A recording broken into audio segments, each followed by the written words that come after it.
ఈరోజు వచ్చేసి మా 10th వెడ్డింగ్ యానివర్సరీ అండి. నేనైతే స్వీట్ చేస్తూ ఉన్నాను. మా హస్బెండ్ ఈరోజు కూడా ఆఫీస్‌కెళ్లారు. ఎందుకంటే కొంచెం వర్క్ ఉందనమాట. హస్బెండ్‌కి ఫస్ట్ ఆఫీసే పెళ్ళాము. తర్వాతే మనం రెండో పెళ్ళాము. నేను ఎప్పుడు మ్యారేజ్ డేకి మా హస్బెండ్‌కి డ్రెస్ కొనిస్తూ ఉంటానండి. కొనిచ్చినప్పుడల్లా మా హస్బెండ్ అంటూ ఉంటారు, "నీ ఓన్ మనీతో నువ్వేదైనా చేసి అప్పుడు తీసివ్వు.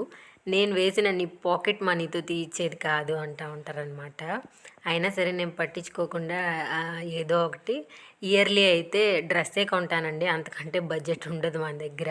నిన్న సాయంత్రం పిల్లల్ని ట్యూషన్‌లో వదిలేసి రిటర్న్ అయ్యేటప్పుడు మా హస్బెండ్ కోసం అయితే నేను షర్ట్ అయితే తీసుకున్నానండి. తీసుకున్నాక మా హస్బెండ్ ఏమన్నారో చూడండి. ఈరోజు మార్నింగ్ అయితే డ్రెస్ ఇద్దాం అనుకున్నానండి. నాకైతే కొంచెం తొందర అనమాట. అందుకే నైటే డ్రెస్ అయితే చూపించాను మా హస్బెండ్‌కి.